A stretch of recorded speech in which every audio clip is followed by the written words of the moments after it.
मला संधी दिली त्याबद्दल सर्वप्रथम आपला धन्यवाद। रायगड जिल्ह्यातील सुधागड तालुक्यातील पिंपळोली नागाव हे गाव सैनिकांचे गाव या नावाने ओळखले जाते। यावरील गावांना जोडणारा नदी पूल अत्यंत जीर्ण आणि धोकादायक अवस्थेत आहे। सदर पूल हा वाहतूक आणि रहदारीच्या दृष्टीने महत्त्वाचा असून अखेरची घटका मोजणारा हा पूल कोणत्याही क्षणी कोसळण्याची शक्यता आहे। काय नाव आहे? अध्यक्ष महोदय, सैनिक हा आपल्या देशातला एक आपल्या सर्वांना संरक्षण देणारा एक घटक आहे आणि आपण या सैनिक या गावामध्ये प्रत्येक घरात एक एक सैनिक दोन दोन सैनिक आहेत। यांना आपण संरक्षण देत आहोत का?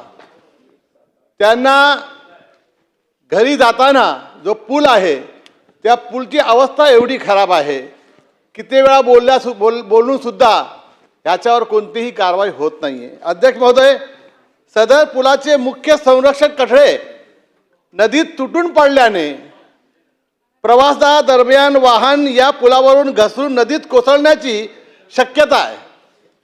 तसेच पावसाळ्यात या नदीला 10 फूटहून अधिक उंचीच्या पाण्याच्या वेळा असून येथील जनजीवन विस्कळीत होऊन पाणी शेतात जाऊन शेतीचे नुकसान होतात। सदर नदी पुलाच्या संदर्भात गावकऱ्यांनी लेखी स्वरूपात प्रशासनाकडे पत्रव्यवहार करूनही प्रशासन दुर्लक्ष करीत आहे। अध्यक्ष महोदय, याकरिता शासनाने तातडीने लक्ष घालून पुलाच्या दुरुस्तीकरिता भरीव निधी तरतूद करून नदीच्या पुलाचे काम युद्ध पातळीवर हातात घेतला पाहिजे। अध्यक्ष महोदय, आपण कोकणाच्या विकासाबद्दल बोलतो आहोत आणि कोकणामध्ये हा जो गाव आहे या गावची काय अवस्था आहे हे आपल्याला आज आपल्या माध्यमातून आपल्या निदर्शनास मी आणत आहे। अध्यक्ष महोदय,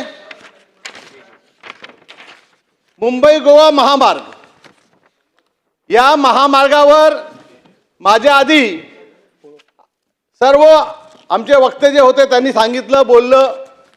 मीही कोकणाच्या रस्त्यावरून एक वेळा नव्हे तर दोन वेळा या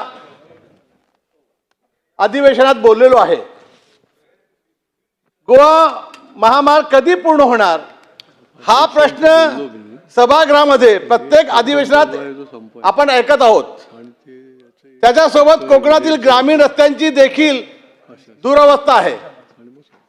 कोकणामध्ये जे रस्ते आहेत ते आतमधील जे रस्ते आहेत त्यांची अवस्था अध्यक्ष महोदय ज्या प्रकारे आहे याची अगोदर सर्व वक्त्यांनी आमचे सभासदांनी त्या रस्त्यांबद्दल आपल्यासमोर बोललेले आहेत।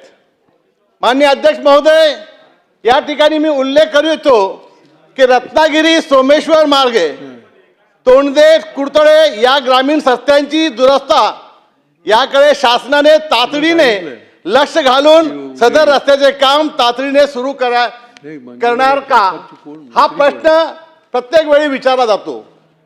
शासनाने याचा उत्तर दिलेलं नाहीये। माझा प्रश्न असा आहे की आपण हा काम चालू करणार आहात का? अध्यक्ष महोदय, आपण कोकणाला पर्यटनासाठी आपण कोकणाचं नाव प्रत्येक वेळा घेतो।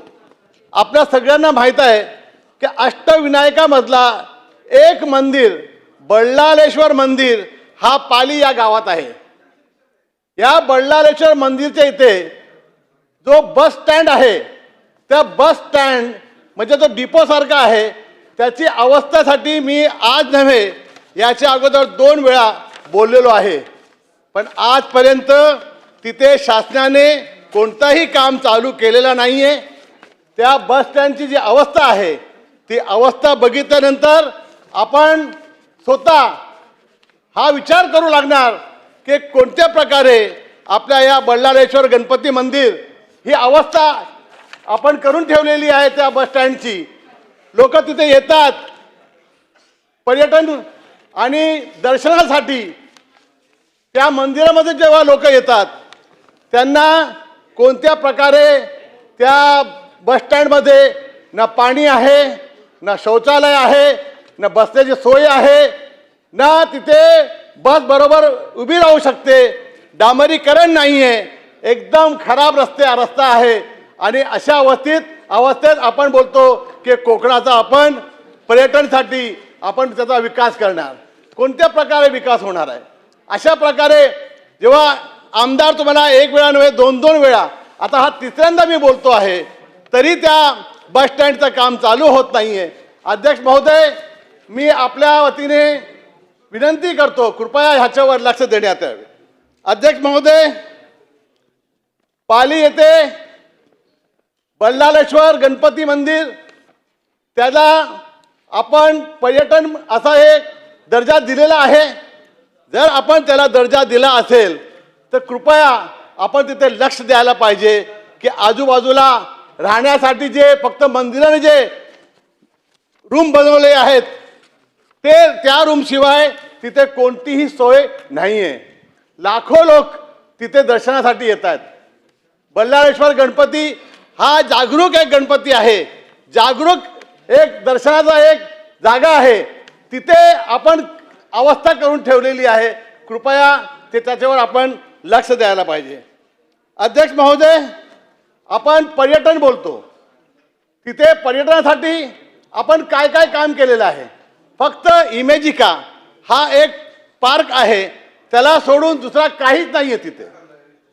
आता मी वाघोशी, भैरो, कवेळो, महागाव, कुंभारघर, आवडे, तोरणापाडा ह्या सगळ्या ज्या गावं आहेत, आपण हर घर नल, हर घर जल असं आपण बोलतो.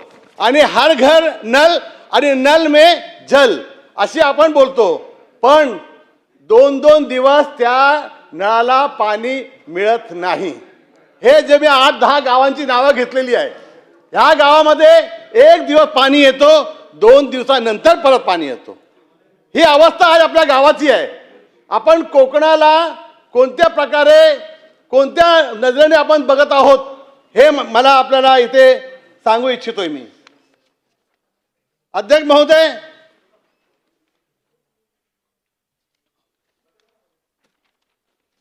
पनवेलवरून पालीला जाणारा जो रस्ता आहे तिथून एक रस्ता खुरावळे फाटावरून वाघोशी आणि महागाव ह्या दिशेला जातो. त्याच्यामध्ये अंबा नदी ही नदी आहे.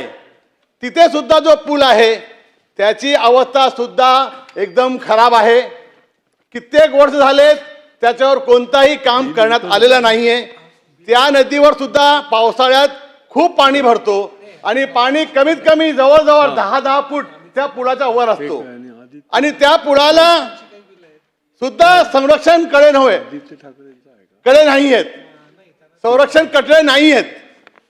माझा आपल्या अध्यक्ष महोदय आपल्याला विनंती आहे की कृपया या अंबा नदीवर जो पूल आहे त्या पुलावरही आपण कृपया लक्ष द्यावे. अध्यक्ष महोदय, ज्या प्रकारे आपण बोलतो की कोकणाचा आपण विकास करणार,